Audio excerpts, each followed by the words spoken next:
खास खबर के प्रस्तुत करता है न्यूट्रेला किड्स सुपर फूड। 4 से 12 बरस के बच्चों के विकास के लिए ICMR गाइडलाइंस के अनुसार एडवांस फार्मूला न्यूट्रिशेंट और doctor ortho Ayurvedic oil and capsule, जोड़ों के दर्द की बेजोड़ दवा।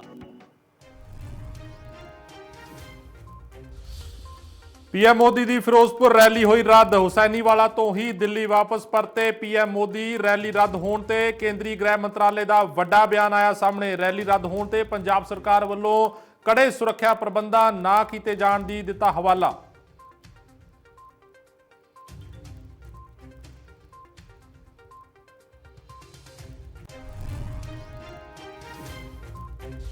ਫਿਰੋਜ਼ਪੁਰ ਚ ਕੈਪਟਨ ਅਮਰਿੰਦਰ ਸਿੰਘ ਨੇ ਭਾਜਪਾ ਦੀ ਰੈਲੀ ਨੂੰ ਕੀਤਾ ਸੰਬੋਧਨ। ਕਾਂਗਰਸ ਤੇ ਸਾਦੇ ਜੰਮ ਕੇ ਨਿਸ਼ਾਨੇ। ਪੰਜਾਬ ਵਿੱਚ ਸਾਰੇ ਵਿਕਾਸ ਕਾਰਜ ਆਪ ਕਰਵਾਉਣ ਦਾ ਕੀਤਾ ਦਾਅਵਾ। ਸਰਕਾਰ ਬਣਨ ਤੇ 1 ਲੱਖ ਕਰੋੜ ਦਾ ਤੋਹਫਾ ਦੇਣ ਦਾ ਕੀਤਾ ਐਲਾਨ।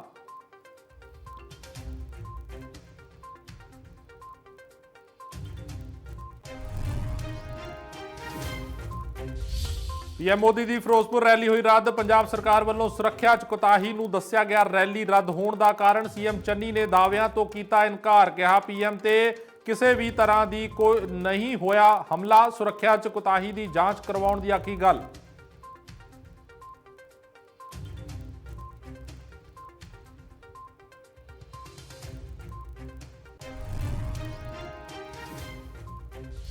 ਦਿੱਲੀ 'ਚ ਹੋਈ ਪੰਜਾਬ ਕਾਂਗਰਸ ਸਕਰੀਨਿੰਗ ਕਮੇਟੀ ਦੀ ਬੈਠਕ। ਪੰਜਾਬ ਵਿਧਾਨ ਸਭਾ ਚੋਣਾਂ ਨੂੰ ਲੈ ਕੇ ਹੋਈ ਚਰਚਾ। ਪੰਜਾਬ ਦੀਆਂ 117 ਸੀਟਾਂ ਦੇ ਉਮੀਦਵਾਰਾਂ ਨੂੰ ਲੈ ਕੇ ਕੀਤੀ ਗਈ ਚਰਚਾ। ਕਾਂਗਰਸ ਦੀ ਵੱਡੀ ਲੀਡਰਸ਼ਿਪ ਮੀਟਿੰਗ 'ਚ ਰਹੀ ਮੌਜੂਦ।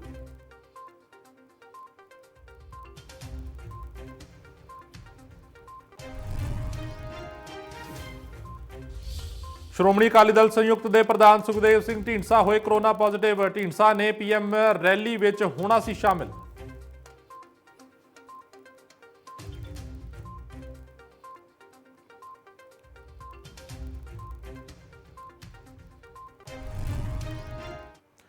इंडिया न्यूज़ पंजाब देख रहे हो तुसी ते मैं बलदीप सिंह लैके हाज़र हाँ पंजाब विशेष पंजाब दीयां चोणवीआं ते विशेष खबरां। सो गलबात करांगे प्रधानमंत्री दी फिरोजपुर फेरी दी। जी हाँ, प्रधानमंत्री वालों अज फिरोजपुर च रैली की जानी सी, जिस नूं लैके प्रधानमंत्री मोदी सवेरे बठिंडा दे एयरपोर्ट पहुंचे, जिथे सूबे दे खजाना मंत्री मनप्रीत सिंह बादल अते पंजाब दे गवर्नर बनवारी लाल पुरोहित उन्हां दा स्वागत करन लई मौजूद रहे। बठिंडा एयरपोर्ट तो पीएम मोदी फिरोजपुर के हुसैनीवाला बॉर्डर ते शहीद भगत सिंह सुखदेव ते राजगुरू की याद च स्थापित यादगार ते श्रद्धांजलि भेंट करन लई जा रहे सन कि फिरोजपुर तो 10 किलोमीटर पहला ही सड़क ते प्रदर्शन कर रहे प्रदर्शनकारियों कारण पीएम मोदी का काफला एक पुल उपर करीबन 15 तो 20 मिनट तक खड़ा रहा, जिस तो बाद पीएम का काफला रैली का प्रोग्राम रद्द करके वापस बठिंडा के एयरपोर्ट पहुंच गया। जिस वेले पीएम मोदी एयरपोर्ट ते पहुंचे तो उन्हां वल्लों एयरपोर्ट के अफसरां नूं कहा गया कि अपने मुख्यमंत्री का धन्नवाद करना जो मैं फिरोजपुर तो जिंदा वापस बठिंडा एयरपोर्ट ते पहुंच गया। एक बहुत बड़ी सौगात देने के लिए प्रधानमंत्री जी हमारे बीच में आने के लिए बहुत उत्सुक थे। उसकी इच्छा थी कि मैं फिरोजपुर जाऊं, यहाँ की जनता की सुविधा के लिए एक पीजीआई का सब सेंटर सैटेलाइट सेंटर का शिलान्यास करके आऊं। उसके अलावा 2 हाईवे रेलवे कुल मिला के 83,000 करोड़ का विकास कार्य का शिलान्यास आज करने के लिए प्रधानमंत्री जी हमारे बीच में आ रहे थे। उसकी बहुत इच्छा आप सब लोगों को मिलने की भी थी, लेकिन कई कारणों से प्रधानमंत्री जी हमारे बीच में उपस्थित नहीं हो रहे हैं। लेकिन प्रधानमंत्री जी ने कहा है कि फिर से ये कार्यक्रम हम कैंसिल नहीं कर रहे हैं, ये कार्यक्रम को हम पोस्टपोन कर रहे हैं और फिर आने वाले दिनों में प्रधानमंत्री जी ने इच्छा रखी है कि आप सबके बीच में वो अवश्य आएंगे। मैं आप सभी से क्षमा चाहूंगा कि प्रधानमंत्री जी कई कारणों से आपके बीच में नहीं पहुंच पाए हैं। ਸੋ ਪ੍ਰਧਾਨ ਮੰਤਰੀ ਮੋਦੀ ਦੀ ਅੱਜ ਜੋ ਫਿਰੋਜ਼ਪੁਰ ਦੇ ਵਿੱਚ ਰੈਲੀ ਸੀ ਔਰ ਉਸ ਨੂੰ ਲੈ ਕੇ ਜਿਹੜਾ ਉਹ ਕਾਫੀ ਹੁਣ ਸਿਆਸਤ ਵੀ ਭਖ ਗਈ ਹੈ। ਕੇਂਦਰੀ ਗ੍ਰਹਿ ਮੰਤਰਾਲੇ ਨੇ ਪੰਜਾਬ ਸਰਕਾਰ ਤੋਂ ਇਸ ਬਾਬਤ ਰਿਪੋਰਟ ਵੀ ਮੰਗੀ ਹੈ ਔਰ ਕਿਹਾ ਜਾ ਰਿਹਾ ਹੈ ਕੇਂਦਰ ਦੀ ਭਾਜਪਾ ਸਰਕਾਰ ਵੱਲੋਂ ਕਿ ਜੋ ਪ੍ਰਧਾਨ ਮੰਤਰੀ ਦੀ ਸੁਰੱਖਿਆ ਦੇ ਵਿੱਚ ਜਿਹੜੀ ਆ ਉਹ ਕੋਤਾਹੀ ਵਰਤੀ ਗਈ ਹੈ। ਸੋ ਅਗਲੀ ਖਬਰ ਵੱਲ ਵਧਦੇ ਹਾਂ। ਪ੍ਰਧਾਨ ਮੰਤਰੀ ਤੇ ਕੋਈ ਹਮਲਾ ਨਹੀਂ ਹੋਇਆ। ਇਹ ਮੁੱਖ ਮੰਤਰੀ ਚਰਨਜੀਤ ਸਿੰਘ ਚੰਨੀ ਅੱਜ ਉਹਨਾਂ ਨੇ ਪ੍ਰੈਸ ਕਾਨਫਰੰਸ ਕੀਤੀ ਔਰ ਪ੍ਰੈਸ ਕਾਨਫਰੰਸ 'ਚ ਮੁੱਖ ਮੰਤਰੀ ਚਰਨਜੀਤ ਸਿੰਘ ਚੰਨੀ ਨੇ ਕਿਹਾ ਕਿ ਭਾਜਪਾ ਦੇ ਆਗੂ ਹੀ ਰਾਜਨੀਤੀ ਕਰ ਰਹੇ ਨੇ। ਅਸੀਂ ਸੁਰੱਖਿਆ ਦੇ ਪੁਖਤਾ ਇੰਤਜ਼ਾਮ ਕੀਤੇ ਹੋਏ ਸੀ। ਸੁਰੱਖਿਆ 'ਚ ਕਿਸੇ ਵੀ ਕਿਸਮ ਦੀ ਕੋਤਾਹੀ ਨਹੀਂ ਵਰਤੀ ਗਈ। ਉਹਨਾਂ ਇਹ ਵੀ ਕਿਹਾ ਕਿ ਐਨ ਮੌਕੇ ਦੇ ਉੱਪਰ ਪ੍ਰਧਾਨ ਮੰਤਰੀ ਨੇ ਆਪਣਾ ਜਿਹੜਾ ਰੂਟ ਹੈ ਉਹ ਬਦਲਿਆ। ਪ੍ਰਧਾਨ ਮੰਤਰੀ ਸਾਹਿਬ ਦਾ ਦੌਰਾ ਸੀ ਪੰਜਾਬ ਦਾ, ਉਹਨਾਂ ਨੇ ਫਿਰੋਜ਼ਪੁਰ ਦੇ ਵਿੱਚ ਆਉਣਾ ਸੀ। ਕੁਝ ਉਦਘਾਟਨ ਤੇ ਨਾਲ ਉਹਨਾਂ ਨੇ ਇੱਕ ਪੋਲੀਟੀਕਲ ਰੈਲੀ ਵੀ ਕਰਨੀ ਸੀ। ਸੋ ਰਸਤੇ ਦੇ ਵਿੱਚ ਵਾਧਾ ਆਉਣ ਕਰਕੇ ਉਹ ਵਾਪਸ ਮੁੜਨਾ ਪਿਆ। ਉਸ ਗੱਲ ਦਾ ਸਾਨੂੰ ਖੇਦ ਹੈ। ਆਫਟਰ ਆਲ ਉਹ ਦੇਸ਼ ਦੇ ਪ੍ਰਧਾਨ ਮੰਤਰੀ ਹੈ। ਸਰਕਾਰਾਂ ਮਿਲ ਕੇ ਚੱਲਦੀਆਂ ਹਮੇਸ਼ਾ। ਅਸੀਂ ਆਪਣੇ ਪ੍ਰਧਾਨ ਮੰਤਰੀ ਦਾ ਪੂਰਾ ਸਤਿਕਾਰ ਕਰਦੇ ਹਾਂ। ਡੈਮੋਕ੍ਰੈਟਿਕ ਸਿਸਟਮ ਹੈ, ਫੈਡਰਲ ਸਿਸਟਮ ਹੈ, ਚੁਣੀ ਹੋਈ ਸਰਕਾਰਾਂ ਹੈ। ਸਾਡੀ ਜ਼ਿੰਮੇਵਾਰੀ ਹੈ ਕਿ ਅਸੀਂ ਆਪਣੇ ਪ੍ਰਧਾਨ ਮੰਤਰੀ ਦਾ ਸਤਿਕਾਰ ਕਰੀਏ ਤੇ ਸਾਨੂੰ ਪੂਰਾ ਸਤਿਕਾਰ ਹੈ। ਮੈਂ ਆਪ ਉਹਨਾਂ ਨੂੰ ਰਿਸੀਵ ਕਰਨ ਤੇ ਉਹਨਾਂ ਦੇ ਨਾਲ ਰਹਿਣਾ ਸੀ। ਪਹਿਲਾਂ ਤੋਂ ਪ੍ਰੋਗਰਾਮ ਬਣਿਆ ਸੀ ਕਿ ਮੈਂ ਉਹਨਾਂ ਨੂੰ ਬਠਿੰਡੇ ਰਿਸੀਵ ਕਰਨਾ ਹੈ। ਉਸ ਤੋਂ ਬਾਅਦ ਹੈਲੀਕਾਪਟਰ ਦੇ ਵਿੱਚ ਮੈਂ ਉਹਨਾਂ ਦੇ ਨਾਲ ਜਾਣਾ ਸੀ। ਫਿਰੋਜ਼ਪੁਰ ਜਾ ਕੇ ਉਹਨਾਂ ਦੇ ਨਾਲ ਇੱਕ ਮੀਟਿੰਗ ਵੀ ਅਟੈਂਡ ਕਰਨੀ ਸੀ। ਉਸ ਤੋਂ ਬਾਅਦ ਉਹਨਾਂ ਨੇ ਇੱਕ ਪੋਲੀਟੀਕਲ ਰੈਲੀ ਕਰਨੀ ਸੀ। ਉੱਥੇ ਸਾਡਾ ਜਾਣ ਦਾ ਪ੍ਰੋਗਰਾਮ ਨਹੀਂ ਸੀ। ਇਹ ਬਾਅਦ ਦੇ ਵਿੱਚ ਬਣੀ ਹੈ ਪੋਲੀਟੀਕਲ ਰੈਲੀ ਦੀ ਪ੍ਰੋਗਰਾਮ, ਲੇਕਿਨ ਉਹਨਾਂ ਦਾ ਪਾਰਟੀ ਦਾ ਪ੍ਰੋਗਰਾਮ ਸੀ। ਹਵਾਈ ਅੱਡੇ ਜਿੱਥੇ ਹੈਲੀਪੈਡ ਉਹ ਫਿਰੋਜ਼ਪੁਰ ਦੇ ਵਿੱਚ ਬਣਾਏ ਗਏ ਤਾਂ ਕਿ ਪ੍ਰਧਾਨ ਮੰਤਰੀ ਜੀ ਕਿਸੇ ਵੀ ਜਗ੍ਹਾ ਉਤਰ ਸਕਦੇ, ਇੱਕ 'ਚ, ਦੂਜੇ 'ਚ, ਤੀਜੇ 'ਚ। ਇਹ ਵੀ ਅਸੀਂ ਕਿਹਾ ਕਿ ਜੀ ਮੀਂਹ ਦੇ ਵਿੱਚ ਹੋ ਸਕਦਾ ਕੱਲ੍ਹ ਨੂੰ ਮੀਂਹ ਹੋਵੇ। ਜੋ ਮੈਨੂੰ ਮੇਰੇ ਡੀਜੀਪੀ ਨੇ ਦੱਸਿਆ ਹੈ, ਉਹਨਾਂ ਨੇ ਇਹ ਵੀ ਦੱਸਿਆ ਕਿ ਅਸੀਂ ਉਹਨਾਂ ਨੂੰ ਕਿਹਾ ਸੀ ਕਿ ਬਰਸਾਤ ਵੀ ਹੈ, ਐਜੀਟੇਸ਼ਨ ਵੀ ਹੈ, ਜੇ ਕੈਂਸਲ ਹੋ ਸਕਦਾ ਪ੍ਰੋਗਰਾਮ ਕੈਂਸਲ ਕਰ ਦਿੱਤਾ ਜਾਵੇ, ਲੇਕਿਨ ਉਹਨਾਂ ਨੇ ਕੰਟੀਨਿਊ ਕੀਤਾ ਹੈ। ਉਸ ਤੋਂ ਬਾਅਦ 3 ਹੈਲੀਪੈਡ ਬਣਾਏ ਗਏ। ਹੈਲੀਕਾਪਟਰ ਮੀਂਹ 'ਚ ਉੜੇਗਾ, ਇਸ ਗੱਲ ਦੀ ਛੋਟੀ ਸੀ ਉੱਪਰ ਉੱਥੋਂ, ਇਸ ਲਈ 3 ਹੈਲੀਪੈਡ ਬਣਾਏ ਗਏ। ਕਿਹੜੇ ਵਿੱਚ ਉਤਰਨਾ ਇਹ ਡਿਸਾਈਡ ਹੋ ਗਿਆ ਸੀ, ਲੇਕਿਨ ਚਕਮਾ ਦੇਣ ਵਾਸਤੇ ਇਹ ਸਿਕਿਉਰਿਟੀ ਦੇ ਆਪਣੇ ਤਰੀਕੇ ਹੈ ਕਿ 3 ਹੈਲੀਪੈਡ ਬਣਦੇ ਹੈ। ਉਹਦੇ ਵਿੱਚ ਮੈਂ ਤੁਹਾਨੂੰ ਪ੍ਰੋਗਰਾਮ ਦੱਸ ਦੇਣਾ ਜੋ ਸਾਨੂੰ ਆਇਆ ਸੀ। ਜਨਵਰੀ 5 9:30 ਤੇ ਡਿਪਾਰਚਰ ਦਿੱਲੀ 에ਅਰਪੋਰਟ ਤੋਂ, 10:25 ਤੇ 에ਅਰ ਅਰਾਈਵਲ ਬਠਿੰਡਾ 에ਅਰਪੋਰਟ, 10:30 ਤੇ ਡਿਪਾਰਚਰ ਬਠਿੰਡਾ 에ਅਰਪੋਰਟ, 5 ਮਿੰਟ ਬਾਅਦ ਬਾਏ MI-17 ਹੈਲੀਕਾਪਟਰ, 11:05 ਤੇ ਅਰਾਈਵਲ ਕਿਲਾ ਚੌਕ ਹੈਲੀਪੈਡ ਫਿਰੋਜ਼ਪੁਰ। ਇਹ ਪ੍ਰੋਗਰਾਮ ਸਾਨੂੰ ਲਿਖਤੀ ਤੌਰ ਤੇ ਉੱਥੋਂ ਆਇਆ ਹੋਇਆ ਹੈ। ਕੋਈ ਵੀ ਸੋਚ ਨਹੀਂ ਸੀ ਕਿ ਬਾਈ ਰੋਡ ਵੀ ਪ੍ਰਾਈਮ ਮਿਨਿਸਟਰ ਸਾਹਿਬ ਨੂੰ ਲੈ ਕੇ ਜਾਣਾ ਹੈ, ਨਾ ਹੀ ਕੋਈ ਪ੍ਰੋਗਰਾਮ ਸੀ। ਸਾਨੂੰ ਇਹ ਐਗਜ਼ੈਕਟ ਦੱਸਿਆ ਗਿਆ ਸੀ ਕਿ ਹੈਲੀਕਾਪਟਰ ਤੇ ਉਹਨਾਂ ਨੇ ਜਾਣਾ ਹੈ। ਇਹ ਮੌਕੇ ਦੇ ਮੌਕੇ ਉਹਨਾਂ ਦੀ ਏਜੰਸੀਆਂ ਵੱਲੋਂ, ਅਫਸਰਾਂ ਵੱਲੋਂ ਮਿਲ ਕੇ ਮੌਕੇ ਦੇ ਮੌਕੇ ਸੜਕ ਦੇ ਰਾਹੀਂ ਲਿਜਾਇਆ ਗਿਆ ਹੈ। ਰਸਤੇ ਦੇ ਵਿੱਚ ਅਚਾਨਕ ਕੁਝ ਐਜੀਟੇਟਰ, ਅਜੇ ਉਹ ਪਤਾ ਲੱਗਣਾ ਕਿ ਕੌਣ ਬੰਦੇ ਸੀ, ਆ ਕੇ ਬੈਠੇ ਹੈ ਉਹਨਾਂ ਨੇ, ਲੇਕਿਨ ਉਹਨਾਂ ਤੱਕ ਤੋਂ ਕਾਫੀ ਪਿੱਛੇ ਪ੍ਰਾਈਮ ਮਿਨਿਸਟਰ ਸਾਹਿਬ ਦੀਆਂ ਗੱਡੀਆਂ ਨੂੰ ਰੋਕ ਕੇ ਸਾਡੇ ਅਫਸਰਾਂ ਨੇ ਰਿਕੁਐਸਟ ਕੀਤੀ ਹੈ ਕਿ ਅੱਗੇ ਐਜੀਟੇਸ਼ਨ ਵਾਲੇ ਬੰਦੇ ਕੁਝ ਆ ਕੇ ਟਰਾਲੀਆਂ ਖੜੀਆਂ ਕਰ ਲਈਆਂ ਉਹਨਾਂ ਨੇ। ਆਪਾਂ ਨੂੰ ਬਿਹਤਰ ਹੈ ਕਿ ਵਾਪਸ ਜਾ ਕੇ ਕੋਈ ਹੋਰ ਆਲਟਰਨੇਟਿਵ ਰਸਤਾ ਜਾਂ ਹੈਲੀਪੈਡ ਤੇ ਚੱਲੀਏ, ਆਪਾਂ ਵਾਪਸ ਜਾਣਾ ਚਾਹੀਦਾ ਹੈ। ਕਿਸੇ ਤਰ੍ਹਾਂ ਵੀ ਕੋਈ ਅਟੈਕ ਵਾਲੀ ਜਾਂ ਪ੍ਰਧਾਨ ਮੰਤਰੀ ਜੀ ਨੂੰ ਖਤਰੇ ਵਾਲੀ ਗੱਲ, ਸਿਕਿਉਰਿਟੀ ਲੈਪਸ ਵਾਲੀ ਗੱਲ ਨਹੀਂ ਹੋਈ ਹੈ। ਇਹ ਐਜੀਟੇਸ਼ਨ ਪੰਜਾਬ ਦੇ ਵਿੱਚ ਚੋਣਾਂ ਆ ਰਹੀਆਂ, ਰੋਜ਼ ਮੇਰੇ ਨਾਲ ਵੀ ਹੁੰਦੇ ਹੈ।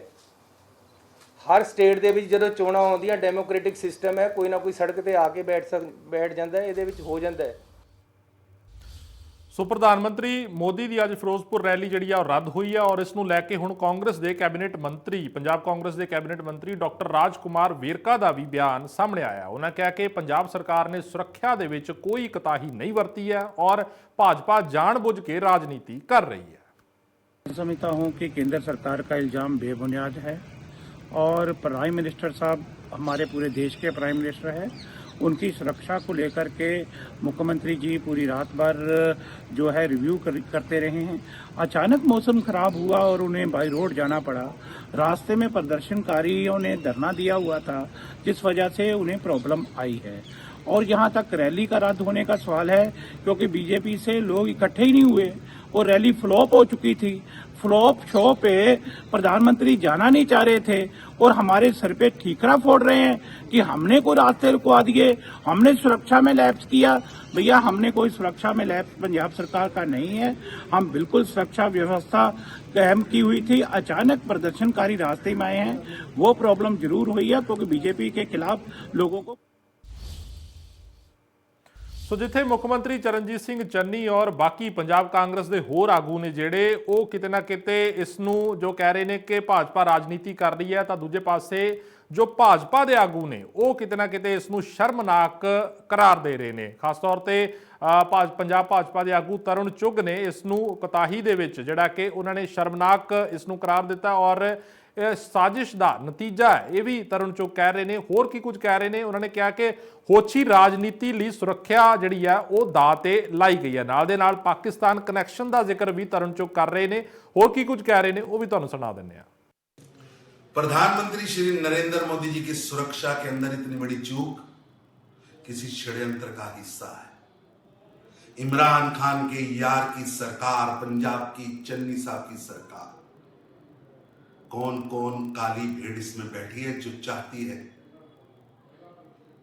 कि ऐसी दुर्घटना हो जाए। इसकी जांच होनी चाहिए। दुर्भाग्यपूर्ण है कि तुच्छ होची राजनीति के लिए देश के प्रधानमंत्री की सुरक्षा को दांव पर लगा दिया। षड्यंत्र में कौन कौन शामिल है, जांच होनी चाहिए। पाकिस्तान, बब्बर खालसा, सिख फॉर जस्टिस के साथ किस किस के संबंध हैं, कौन कौन उनके साथ जफ्फियां डालता है, कौन कौन उनसे मिलने जाता है।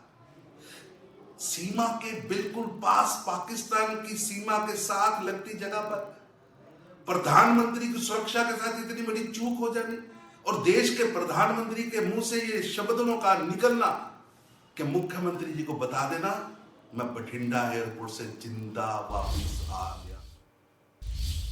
ਸੋ ਇਸੇ ਸਾਰੇ ਮਸਲੇ ਦੇ ਉੱਪਰ ਮਨਜਿੰਦਰ ਸਿੰਘ ਸਿਰਸਾ ਦਾ ਵੀ ਜਿਹੜਾ ਬਿਆਨ ਸਾਹਮਣੇ ਆਇਆ, ਉਹਨਾਂ ਨੇ ਵੀ ਕਾਂਗਰਸ ਨੂੰ ਕਟਹਿਰੇ ਦੇ ਵਿੱਚ ਖੜਾ ਕੀਤਾ ਔਰ ਕਿਹਾ ਕਿ ਪੀਐਮ ਦੀ ਸੁਰੱਖਿਆ ਦੇ ਵਿੱਚ ਜਾਣ ਬੁੱਝ ਕੇ ਕੋਤਾਹੀ ਜਿਹੜੀ ਹੈ ਉਹ ਕਾਂਗਰਸ ਦੀ ਸਰਕਾਰ ਦੇ ਵੱਲੋਂ ਵਰਤੀ ਗਈ ਹੈ। ਉਹਨਾਂ ਕਿਹਾ ਕਿ ਕਾਂਗਰਸ ਸਿੱਖਾਂ ਲਈ ਟਕਰਾਅ ਜਿਹੜਾ ਉਹ ਪੈਦਾ ਕਰ ਰਹੀ ਹੈ, ਜਿਵੇਂ ਕਿ 80 ਦੇ ਦਹਾਕੇ ਦੇ ਵਿੱਚ ਟਕਰਾਅ ਜਿਹੜਾ ਉਹ ਪੈਦਾ ਕੀਤਾ ਗਿਆ ਤੇ ਸਿੱਖਾਂ ਨੂੰ ਬਦਨਾਮ ਕਰਨ ਦੀ ਕੋਸ਼ਿਸ਼ ਜਿਹੜੀ ਹੈ ਕਾਂਗਰਸ ਉਸ ਦੇ ਵਿੱਚ ਲੱਗੀ ਹੋਈ ਹੈ। ਨਾਲ ਦੇ ਨਾਲ ਉਹਨਾਂ ਨੇ ਪਾਕਿਸਤਾਨ ਕਨੈਕਸ਼ਨ ਦਾ ਵੀ ਜ਼ਿਕਰ ਕੀਤਾ ਕਿ ਪਾਕਿਸਤਾਨ ਦੇ ਏਜੰਡੇ ਦੇ ਉੱਪਰ ਜਿਹੜੀ ਕਾਂਗਰਸ ਹੈ ਉਹ ਭਾਰਤ ਦੇ ਵਿੱਚ ਕੰਮ ਕਰ ਰਹੀ है।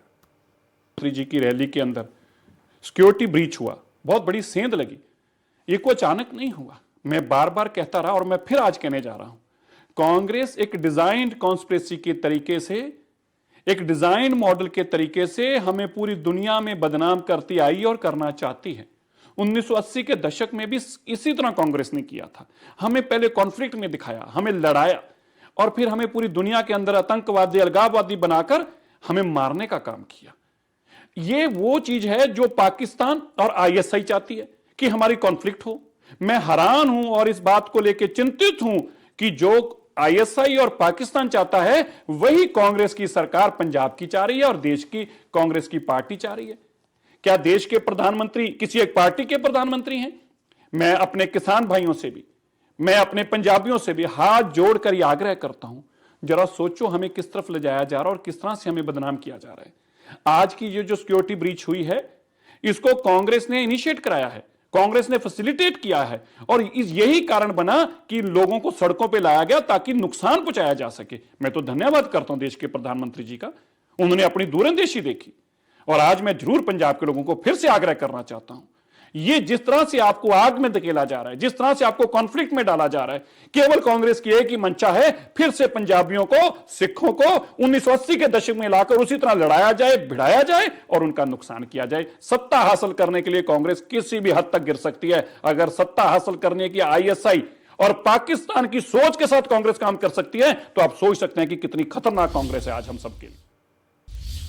ਸੋ ਪ੍ਰਧਾਨ ਮੰਤਰੀ ਮੋਦੀ ਦੀ ਰੈਲੀ ਰੱਦ ਹੋਣ ਦੇ ਉੱਪਰ ਸ਼੍ਰੋਮਣੀ ਅਕਾਲੀ ਦਲ ਦੇ ਪ੍ਰਧਾਨ ਸੁਖਬੀਰ ਸਿੰਘ ਬਾਦਲ ਦਾ ਵੀ ਟਵੀਟ ਸਾਹਮਣੇ ਆਇਆ। ਉਹਨਾਂ ਨੇ ਪੰਜਾਬ ਦੀ ਕਾਨੂੰਨ ਵਿਵਸਥਾ ਨੂੰ ਲੈ ਕੇ ਸਵਾਲ ਚੁੱਕੇ ਨੇ। ਉਹਨਾਂ ਕਿਹਾ ਕਿ ਪੰਜਾਬ 'ਚ ਕਾਨੂੰਨ ਵਿਵਸਥਾ ਪੂਰੀ ਤਰ੍ਹਾਂ ਨਾਲ ਢਹਿ ਢੇਰੀ ਹੋ ਚੁੱਕੀ ਹੈ। ਉਹਨਾਂ ਕਿਹਾ ਕਿ ਅਸੀਂ ਬੜੇ ਚਿਰ ਤੋਂ ਇਸ ਬਾਰੇ ਬੋਲਦੇ ਆ ਰਹੇ ਹਾਂ।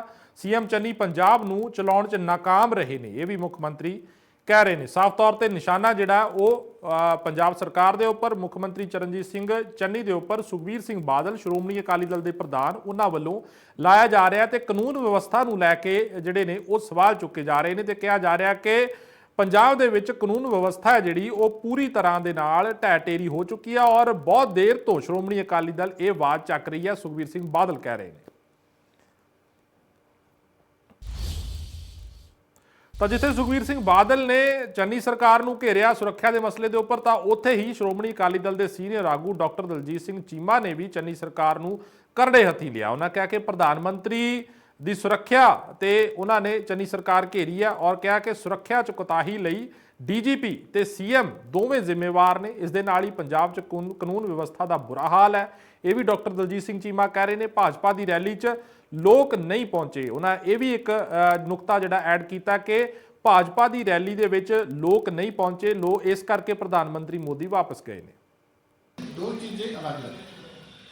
एक तो ये कि रैली में पब्लिक नहीं गई, चेयर्स खाली रही, वो एक्सपेक्टेड था, क्योंकि पंजाब की जनता जो है वो भारतीय जनता पार्टी की जो किसान आंदोलन का इफेक्ट है, जिस तरीके 800 लोग शहीद हुए, इतनी देर लोगों को अपनी डिमांड के लिए मोर्चा लगाना पड़ा, उसकी वजह से पंजाब की जनता जो है वो बीजेपी को अभी भी लाइक नहीं कर।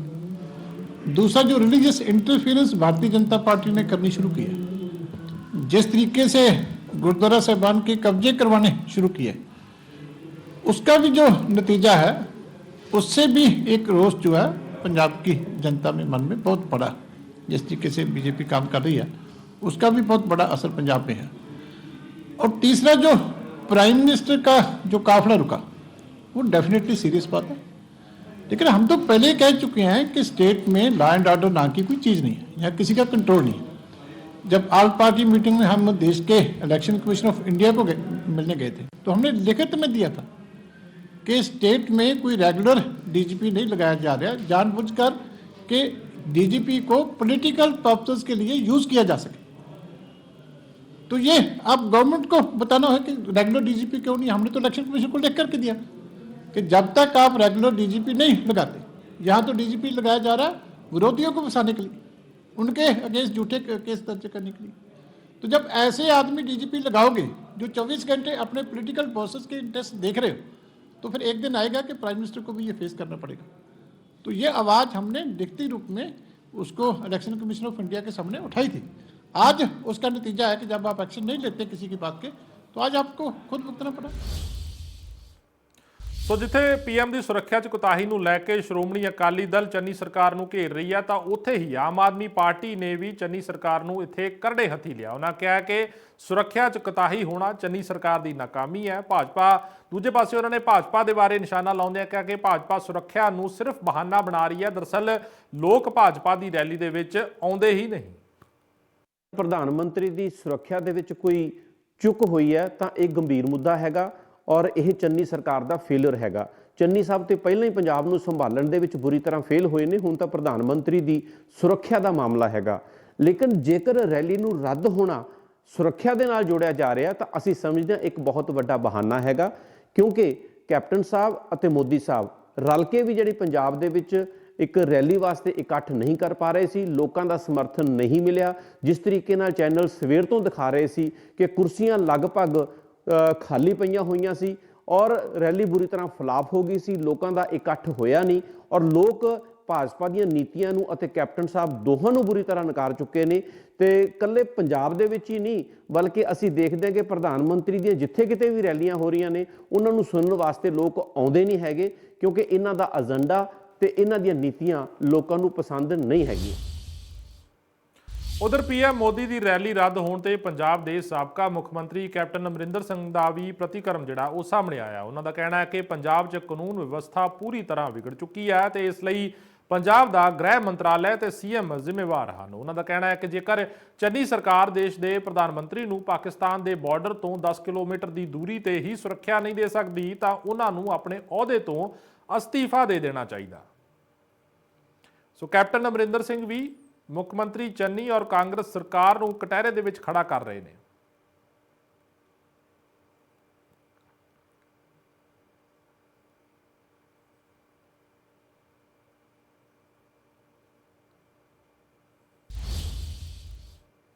ਸੋ ਜਿੱਥੇ ਕੈਪਟਨ ਅਮਰਿੰਦਰ ਸਿੰਘ ਦਾ ਪ੍ਰਤੀਕਰਮ ਸਾਹਮਣੇ ਆਇਆ ਤਾਂ ਉੱਥੇ ਹੀ ਕੈਪਟਨ ਅਮਰਿੰਦਰ ਸਿੰਘ ਦੀ ਪਾਰਟੀ ਪੰਜਾਬ ਲੋਕ ਕਾਂਗਰਸ ਦੇ ਬੁਲਾਰੇ ਪ੍ਰਿਤਪਾਲ ਸਿੰਘ ਬਲੀਏਵਾਲ ਦਾ ਵੀ ਇਸ ਦੇ ਉੱਪਰ ਪ੍ਰਤੀਕਰਮ ਸਾਹਮਣੇ ਆਇਆ। ਉਹਨਾਂ ਨੇ ਸੁਰੱਖਿਆ ਦੇ ਵਿੱਚ ਕੋਤਾਹੀ ਨੂੰ ਸ਼ਰਮਨਾਕ ਦੱਸਿਆ ਤੇ ਨਾਲ ਹੀ ਪੰਜਾਬ ਲੋਕ ਕਾਂਗਰਸ ਨੇ ਰਾਸ਼ਟਰਪਤੀ ਰਾਜ ਦੀ ਪੰਜਾਬ ਦੇ ਵਿੱਚ ਮੰਗ ਕੀਤੀ ਹੈ। ਉਹਨਾਂ ਕਿਹਾ ਕਿ ਪੀਐਮ ਪੰਜਾਬ ਨੂੰ ਕਈ ਸੁਗਾਤਾਂ ਦੇਣ ਆਏ ਸੀ ਪਰ ਜਿਹੜੀ ਸੁਰੱਖਿਆ ਦੀ ਕੋਤਾਹੀ ਕਾਰਨ ਉਹਨਾਂ ਨੂੰ ਵਾਪਸ ਪਰਤਣਾ ਪਿਆ। ਉਹਨਾਂ ਕਿਹਾ ਕਿ ਪੰਜਾਬ ਦੇ ਡੀਜੀਪੀ ਤੇ ਕਾਰਵਾਈ ਹੋਣੀ ਚਾਹੀਦੀ ਹੈ। ਇਸ ਦੇ ਨਾਲ ਹੀ ਪੰਜਾਬ ਦੇ ਸੀਐਮ ਤੇ ਗ੍ਰਹਿ ਮੰਤਰੀ ਨੂੰ ਅਸਤੀਫਾ देना चाहिए।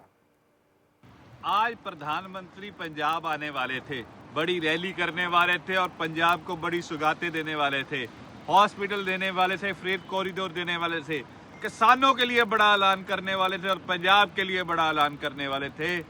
पर पंजाब कांग्रेस की सरकार ने पीएम को वहां पहुंचने नहीं दिया। कितना शर्मनाक कारा है। अगर देश का प्रधानमंत्री देश में किसी जगह जा ना पाए, रुकना पड़ जाए सिर्फ 100-200 आदमियों के लिए 20-20 मिनट तक और बोल दिया जाए आगे जा नहीं पाओगे, इससे शर्मनाक क्या हो सकता है।